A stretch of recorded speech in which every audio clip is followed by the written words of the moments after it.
L-eks Kap tal-Partit Nazzjonalista Simon Busuttil ma laqax l-sfida li għamillu ġimatilu il-Grupp biex imur jagħrbel kuntratt tat-trasferiment tal-art tal-ITS f'San Ġiljan. Fl-istqarrija, il-Kap Eżekuttiv tal-Grupp Għawċi wieġeb għad-dikjarazzjoni li għamel it-Tnejn fil-Parlament Busuttil meta qal li t-trasferiment ta' dak li kien is-sit tal-ITS lill-Grupp għandu jiġi investigat. Fl-istqarrija, il-Grupp ċaħad b'mod kategoriku li huma konxi jew saħansitra parti minn xi ħaġa ħażina. Qalu li għall-ewwel darba fl-istorja ta' Malta il-valur tal-art ġie stabbilit mill-kumpanija tal-awdittjar ta' fama internazzjonali waqt. Il-Grupp qal li għalhekk jilqa' kull tip ta' investigazzjoni fil-kuntratt tagħhom u wieħed kooperazzjoni sħiħa.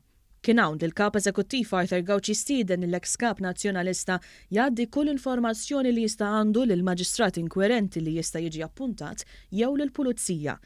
Qal li sa mill-bidu il-Grupp laqa l-iskrutinju tat-trasferiment tal-art tal-ITS kemm mill-Uffiċċju tal-Awditur u lill-Kummissjoni Ewropea b'din tal-aħħar tikkonferma li l-proċedura għat-talba għal proposti kienet konformi mar-regoli tal-Unjoni Ewropea.